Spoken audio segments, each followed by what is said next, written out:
स्थापकाय च धर्मस्य सर्वधर्मस्वरूपिणे अवतार वरिष्ठाय श्रीरामकृष्णाय ते नमः।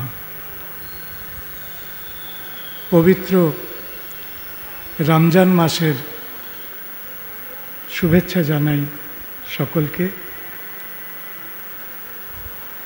मंचे उपविष्ट आजकेर सभार सभापति आमार दुई सहबक्ता उपस्थित श्रद्धेय सन्यासी ब्रह्मचारी बृंद श्रीरामकृष्ण भावे अनुरंजित प्राण भक्तबृंद सबार उद्देश्ये आमार श्रद्धा प्रणाम एवं यथायोग्य सम्भाषण।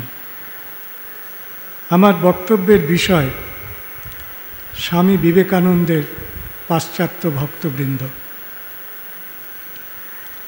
आमी जेभावे कथागुलो बोलबो तार एकटू सूचना आपनादेर दिए राखी। पाश्चात्य भक्तबृंदेर प्रसंगटी की कारणे गुरुत्वपूर्ण एटा आमादेर आलोच्य।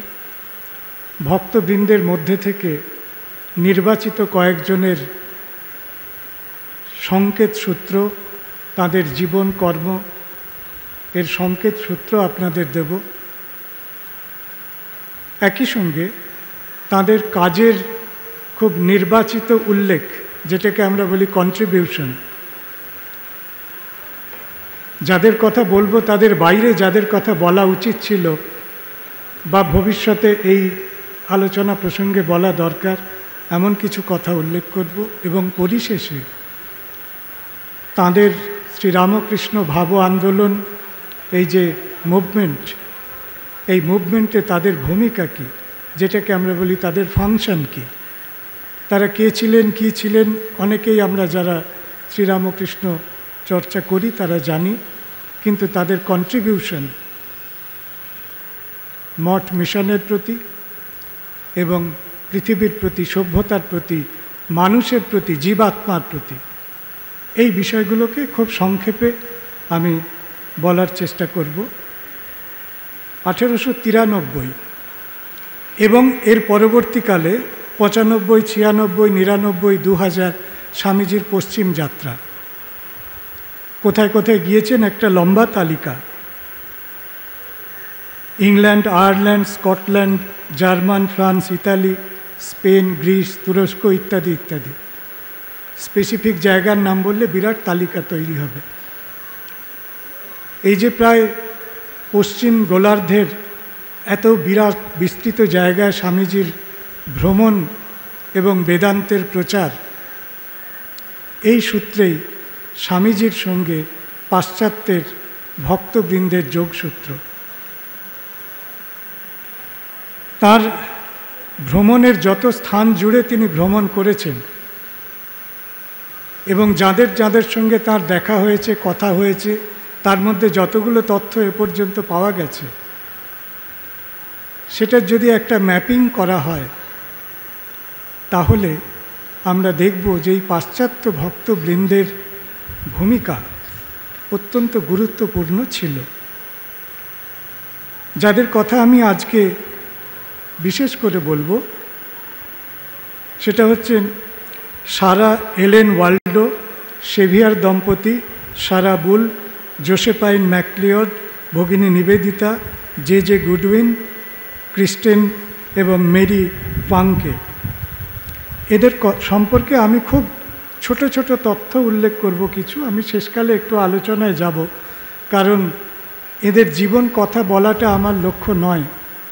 আমার লক্ষ্য তাদের কন্ট্রিবিউশনটাকে বিশেষ করে বিচার করা। সারা এলেন ওয়াল্ডো তিনি স্বামীজির কাছে ব্রহ্মচর্যে দীক্ষিত হয়েছিলেন। ফলে দীক্ষিত ভক্তদের মধ্যে একজন, যাকে আমরা ভগিনী হরিদাসী, যাকে ভগিনী হরিদাসী নাম দেওয়া হয়েছিল। প্রথমে ব্রহ্মচারিণী জ্যোতি এরকম একটা নাম ছিল।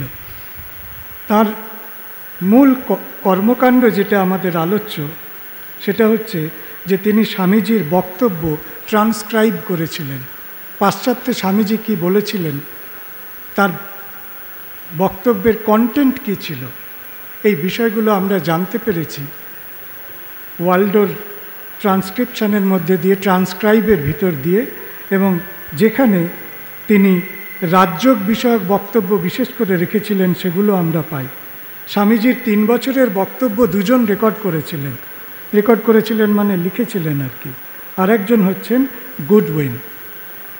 এইটা একটা খুব বড় দিক। আমরা যে স্বামীজিকে আবিষ্কার করেছি, পাশ্চাত্যের স্বামীজি, আমাদের কাছে অধরা থেকে যেত যদি আমরা এই ট্রান্সক্রাইব, বিশেষ করে ইন্সপায়ার্ড টক, এগুলো ট্রান্সক্রাইবড অবস্থায় না পেতাম।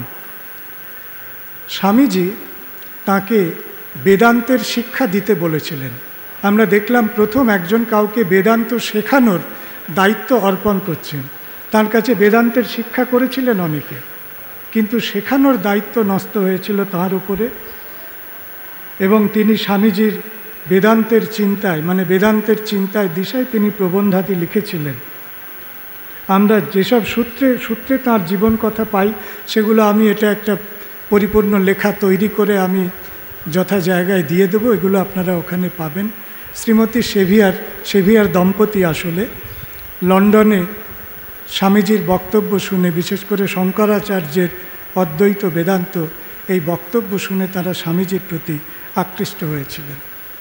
যে কথাটা বিশেষ করে বলার সেটা হচ্ছে তারা তাদের দেশের সমস্ত সম্পত্তি বিক্রি করে ভারতে চলে এসেছিলেন এবং মায়াবতী আশ্রম স্থাপনার ব্যাপারে তাদের ভূমিকা ছিল অত্যন্ত গুরুত্বপূর্ণ। তিনি ভারতে এসেছিলেন মায়াবতী প্রতিষ্ঠা, আরেকটি সামলাতালের জমিও তিনি ক্রয় করেছিলেন। লেখা, বক্তব্য এগুলো একটা দিক, তার সঙ্গে সঙ্গে মঠ মন্দির প্রতিষ্ঠা, তাদের জমি, এই যে বস্তু জাগতিক বিষয়গুলো প্রয়োজন, এ বিষয়ে তাদের ভূমিকা ছিল অত্যন্ত গুরুত্বপূর্ণ। আরেকটি কথা হচ্ছে গ্রন্থ সম্পাদনা, লিটারেচার, শ্রীরামকৃষ্ণ লিটারেচার, বিশেষ করে life of Swami Vivekananda by his eastern and western disciples, এই গ্রন্থ এবং স্বামীজির কমপ্লিট ওয়ার্কস, এটা সংকলনের কাজে তার ভূমিকা বিশেষ করে উল্লেখযোগ্য।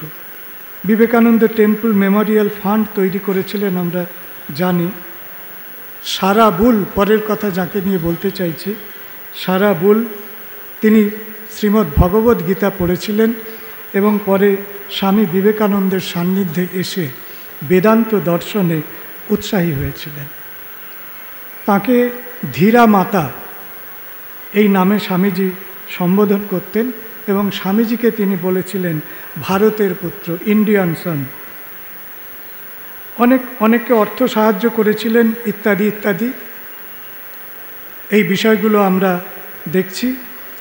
এবং তার সমস্ত সম্পদ তিনি বেদান্ত সোসাইটিকে, প্রায় সমস্ত সম্পদ বেদান্ত সোসাইটিকে তিনি দান করেছিলেন। তার সম্পর্কে সিস্টার ক্রিস্টিনাকে লেখা স্বামীজি একটি মন্তব্য করেছিলেন, যার বাংলা করলে এরকম দাঁড়ায় যে তিনি সত্যিকারের একজন সন্ত, একজন মহীয়সী নারী, যাকে দেখা একটি তীর্থ দর্শনের সমান। এরকম একটি কথা তিনি ইংরেজিতে স্বামীজির চিঠিতে পাওয়া যায়। জোসেফাইন ম্যাকলিওড, তিনি স্বামী বিবেকানন্দের গীতার উপর বক্তৃতা শুনেছিলেন। আমেরিকান ভক্তদের মধ্যে একজন, তবে তিনি সন্ন্যাসিনী ছিলেন না, আমেরিকান স্কটিশ অরিজিন। তিনি আলমোড়া আসেন, ভারতে আসেন, বেলুড়েও আসেন এবং তৎকালীন যুগের যারা খুব সারা পৃথিবীর খুব উল্লেখযোগ্য মেধা মনীষা যাই বলুন, বার্নার্ড শ, রোমা রোলা, এদের সঙ্গে তার সম্পর্ক ছিল এবং বিশেষ করে পশ্চিম Europe, Constantinople, Athens, Italy, Cairo ইত্যাদি ভ্রমণে তিনি স্বামীজির সঙ্গী ছিলেন। ফলে তার কাছ থেকেও আমরা অনেক কিছু জানতে পেরেছি। যে কথাটি উল্লেখযোগ্য সেটা হচ্ছে বেদান্তের পাঠ এবং প্রচারের ক্ষেত্রে তিনি গুরুত্বপূর্ণ ভূমিকা পালন করেছিলেন। এটা উল্লেখযোগ্য কারণ স্বামীজির মূল বিষয় ছিল ভারতবর্ষকে ভালোবাসো এবং বেদান্তের দর্শনকে জানো। এই দুটি লক্ষ্য নিয়ে স্বামীজি পশ্চিম দেশে গিয়েছিলেন এবং তার পশ্চিমা ভক্তদের যখন আমরা দেখি, তাদের জীবন কথা দেখি, তখন দেখা যায় এই ভারতবর্ষ এবং বেদান্ত এই দুটি বিষয় তিনি তাদের মধ্যে সঞ্চার করেছিলেন। শুধু সঞ্চার করেননি, তাদেরকে এই ভাবনায় দীক্ষিত করেছিলেন, এই ভাবনায় তাদেরকে তিনি ভাবিত করেছিলেন। ভগিনী নিবেদিতার সঙ্গে তার সম্পর্ক ছিল খুব ভালো। 1916 সালে বেলুড় মঠে যখন ব্রিটিশ সরকারের সঙ্গে বেলুড় মঠ কর্তৃপক্ষের কিছু সংঘাত তৈরি হয়, তখন তিনি তার প্রশাসনিক হস্তক্ষেপের কারণে সেখান থেকে পরিত্রাণ ঘটে। এরকম নানান কর্মকাণ্ড আমরা পেয়েছি এবং 1937-এ শ্রীরামকৃষ্ণদেবের জন্ম শতবর্ষ উদযাপনের ক্ষেত্রেও তার উল্লেখযোগ্য ভূমিকা ছিল। ইউরোপীয় ভাষায়, বিশেষ করে জার্মান ল্যাঙ্গুয়েজে, জার্মান ভাষায়, অন্যান্য ইউরোপীয় ভাষা তো বটেই, তিনি স্বামী বিবেকানন্দের ভাবনাকে প্রসারের কাজে সাহায্য করেছিলেন। সিস্টার নিবেদিতার কথা আপনারা ইতিমধ্যে সবাই জানেন। আমি কতগুলো বিষয়ে একটু নির্দিষ্ট একটু আলোকপাত করব। সেটা হচ্ছে ভারতীয় সংস্কৃতি বিষয়ে সিস্টার নিবেদিতার যে দৃষ্টিকোণ, বিশেষ করে ভারতের যে কালচারাল মুভমেন্ট, আর্টের ক্ষেত্রে, চিত্রকলার ক্ষেত্রে এই যে মুভমেন্ট, ভারতের যে জাতীয়তার জাগরণ, এই জাগরণের ক্ষেত্রে সিস্টার নিবেদিতার বিশেষ ভূমিকা ছিল।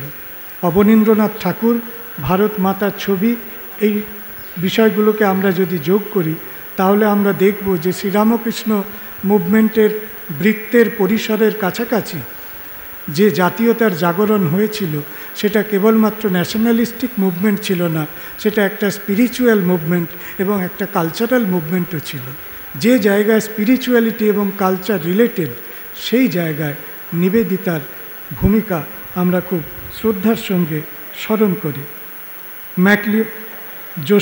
জোসেফাইন ম্যাকলিওডকে বহু চিঠি লিখেছিলেন, তার প্রায় অর্ধেক চিঠি সিস্টার নিবেদিতার লেখা।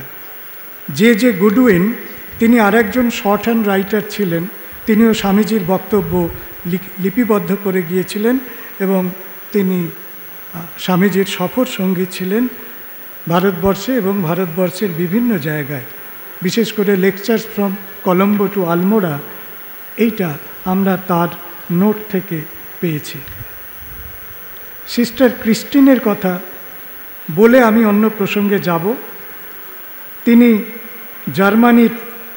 জার্মানির ছিলেন, জার্মান অরিজিন, এবং খ্রিস্টান ডিনোমিনেশনে তিনি লুথেরান, মার্টিন লুথার এই অর্ডারের ছিলেন আর কি। ডেট্রয়েটে তিনি স্বামী বিবেকানন্দের প্রবচন শুনেছিলেন এবং তারপরে স্বামীজির কাছে আসেন, স্বামীজির কাছে মন্ত্রপ্রাপ্ত হন। স্বামীজির বক্তৃতা শোনার প্রতিক্রিয়া তিনি তার চিঠিতে লিখতেন। স্বামীজির পশ্চিমের কর্মকাণ্ডের যা কিছু সোর্স, ডাটা সোর্স, তার মধ্যে তার চিঠি অত্যন্ত উল্লেখযোগ্য। গার্লস স্কুলের দায়িত্ব পালন করেছিলেন নিবেদিতা, গার্লস স্কুল ইত্যাদি ইত্যাদি, এগুলো জানা কথা। এবারে আমরা যে কথাটি বলবো সেটা হচ্ছে যে আরও কিছু নাম যেগুলো হয়তো এই নামের কাছাকাছি ঘোরে, এই নামের কাছাকাছি আছে। Kate Sanborn, Katharine Sanborn, George Ellen Hale, madam Emma ক্লেব, Alice Mead, Mary Lewis, professor John Wright ইত্যাদি নামগুলোর কথা হয়তো বলতে পারলে এই আলোচনা আরেকটু বিস্তার করা যেত। তবে আমি ঠিক তথ্যের উল্লেখ করব না, আমি একটু ইভ্যালুয়েট করি পশ্চিমী ভক্তবৃন্দ যারা, তাদের কন্ট্রিবিউশনটা কি। আমরা কতগুলো যেটাকে বলে সংকেত শব্দে একটু ধরে নিই। কিছু ভক্ত তাঁর কাছে দীক্ষা প্রাপ্ত হয়েছিলেন, সরাসরি মন্ত্র দীক্ষা পেয়েছিলেন, তারা জীবনে ব্রত গ্রহণ করেছিলেন। স্বামী বিবেকানন্দের যে স্বপ্ন, সেই স্বপ্নকে তারা নিজেদের জীবনে পালন করবেন, প্রচার করবেন, প্র্যাকটিস করবেন। সুতরাং একটা ইন্টেলেকচুয়ালি একটা জিনিসকে জানা, এটা হয়তো একটা নোয়িং ক্যাপাসিটির দিক। হয়তো অনেকে স্বামী বিবেকানন্দকে জানে, কিন্তু প্র্যাকটিস বলতে যেটা দীক্ষার ভিতর দিয়ে এইটা তৈরি হয়েছিল, এটার একটা আলাদা গুরুত্ব আছে। বক্তৃতার ট্রান্সক্রিপশন, লিপিবদ্ধকরণ, বক্তব্যের নোট, বক্তব্যের প্রতিক্রিয়া জানিয়ে চিঠি, এই বিষয়টা স্বামী বিবেকানন্দের চিন্তা ভাবনার খুব গুরুত্বপূর্ণ দলিল আমরা এলেন Waldo, sister Nivedita, J Goodwin এদের লেখার মধ্যে দিয়ে, নোটের ভিতর দিয়ে পাচ্ছি। যে বিষয়টা গুরুত্বপূর্ণ সেটা হচ্ছে বেদান্ত, কারণ বেদান্ত হচ্ছে মূল বিষয়। যে বেদান্ত প্রচার করার জন্য স্বামীজির পাশ্চাত্য দেশে যাত্রা এবং ভারতকে তুলে ধরা। কেউ তার কাছে বেদান্ত শিখেছিলেন, কেউ বেদান্ত নিয়ে পশ্চিমী জগতে প্রচারের কাজে আত্মনিয়োগ করেছিলেন, কাউকে বেদান্ত প্রচার করার দায়িত্ব দিয়েছিলেন। অনেকে স্বামীজির সফর সঙ্গী ছিলেন, সেভিয়ার দম্পতি, সিস্টার নিবেদিতা, গুডউইন। এই দিক থেকে যদি দেখি তাহলে তাদের শুধু তাদের এই সফরের কন্ট্রিবিউশনকে যদি আলাদা করে দেখা যায়, সেটা একটা বিরাট দলিল আমাদের সরবরাহ করে।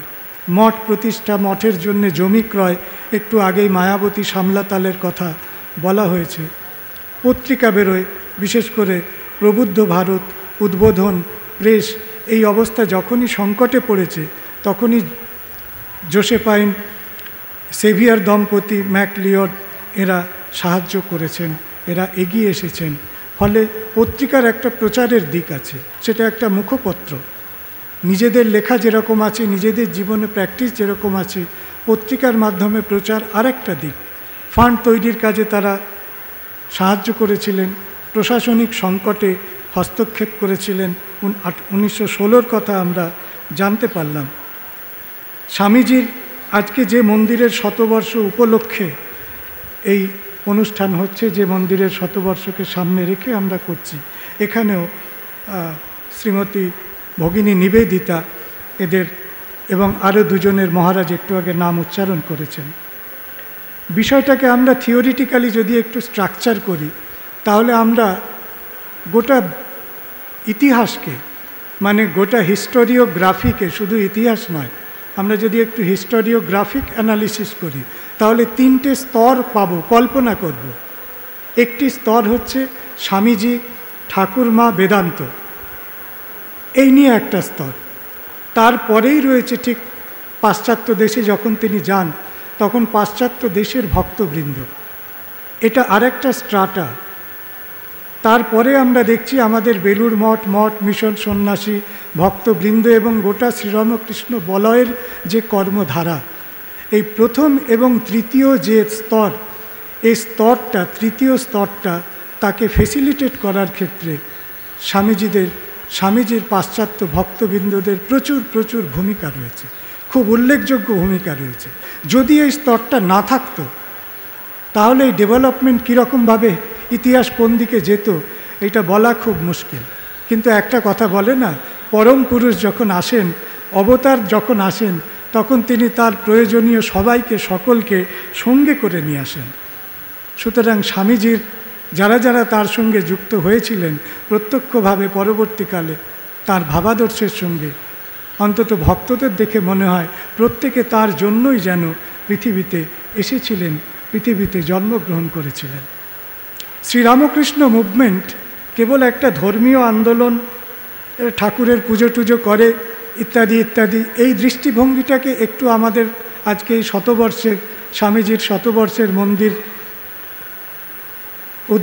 শতবর্ষ উদযাপনের কালে আমাদের একটু পুনর্বিচার করে দেখতে হবে। কারণ ভারতীয় সংস্কৃতি, ভারতীয় সমাজ সর্বদাই স্পিরিচুয়ালিটিকে প্রাধান্য দিয়েছে। স্বামীজি মনে করতেন যে সমাজের মধ্যে স্পিরিচুয়ালিটি একটা ফোর্স। এই কথাটা বারবার সত্য প্রমাণিত হয়েছে। এই কথাটা বলছি এই কারণে যে আমাদের ভারতের যে নবজাগরণ এবং শ্রীরামকৃষ্ণ মুভমেন্টের যে বিকাশ, বিস্তার, ঔজ্জ্বল্য, সেটা কেবল পশ্চিমের প্রভাবে হয়েছে। এই ভাবনা থেকে আমাদের একটু বেরিয়ে এসে নতুন করে ভাবতে হবে। পশ্চিমী দেশের কাছ থেকে অনেক কিছু শেখার আছে, আমরা সম্মান করি। পশ্চিমী দেশ ডেভেলপমেন্টের অনেক উল্লেখযোগ্য উদাহরণ, সেটাও আমরা বিশ্বাস করি। কিন্তু একটা জিনিস আপনারা একটু পুনর্বিচার করে দেখুন, পশ্চিমী দেশ, বিশেষ করে ব্রিটিশ, তারা পৃথিবীর বহু দেশে তাদের কলোনি ছিল। Afghanistan, Bahrain, Brunei, Egypt, Iraq, Malaysia, Mauritius, Burma, আরও অনেক নাম বলা যায়। যদি পশ্চিমী দেশের জ্ঞান দিয়ে একটা দেশে নবজাগরণ হয়ে যেত, তাহলে এই সমস্ত দেশে কবে নবজাগরণ হতো, কিন্তু তৈরি হয়নি, কারণ বেদান্ত এবং বিবেকানন্দ ভারতবর্ষে ছিল। এইখানেই বেদান্ত, বিবেকানন্দ এবং ভারতবর্ষ একটা অক্ষরেখায় মিলে যায়, কনসেপচুয়ালি অ্যালাইনড হয় আমাদের কাছে। বেদান্ত, ঠাকুর, মা, স্বামীজি এবং গোটা কর্মধারা। শুধু বেদান্তে শেষ করলে হবে না, পরবর্তীকালে একটু প্র্যাকটিক্যাল বেদান্তের ধারণাও রয়েছে। সুতরাং ওইখান থেকে বেদান্ত থেকে প্র্যাকটিক্যাল বেদান্ত পর্যন্ত এই যে দীর্ঘ একটি পথরেখা, এই পথরেখাটিকে আমরা সত্যি দেখতে পেতাম না যদি না পাশ্চাত্যের ভক্তবৃন্দদের পেতাম, যদি না তারা স্বামীজির বৃত্তের সামনে থাকত। বিরাট বড় বিষয়কে আমরা মূল্যায়ন করতে পারি না, আমরা আমাদের বোধের মেধার পরিমাপে ধরতে পারি না। সূর্যের দিকে তাকিয়ে সূর্যের আলোর মহত্ব যখন অনুভব করা অসম্ভব হয়, তখন আমরা পাহাড়ের মাথায় সূর্যের আলো দেখে বুঝি সূর্য কত মহৎ। স্বামী বিবেকানন্দ নামক একটি সূর্য যে উদিত হয়েছিল, সেটা তার দিকে চেয়ে অনেকে আমরা বুঝতে পারিনি। কিন্তু যখন আমরা জোসেফাইন ম্যাকলিওডকে দেখি, যখন সারা বুলকে দেখি, যখন সিস্টার নিবেদিতাকে দেখি, তাদের ব্যক্তিত্বে, তাদের চৈতন্যে বিবেকানন্দ সূর্যের আলো পতিত হয়েছিল, এটা দেখে আমরা বুঝতে পারি সত্যি তিনি কত মহৎ ছিলেন। আজকে এই শুভক্ষণে বিবেকানন্দ সূর্যের প্রতি আমার আভূমি আনত প্রণাম জানাই। নমঃ শ্রীজ্যোতিরাজায় বিবেকানন্দ সুরয়ে সচ্চিৎ সুখ স্বরূপায় স্বামিনে তাপহারিণে। নমস্কার।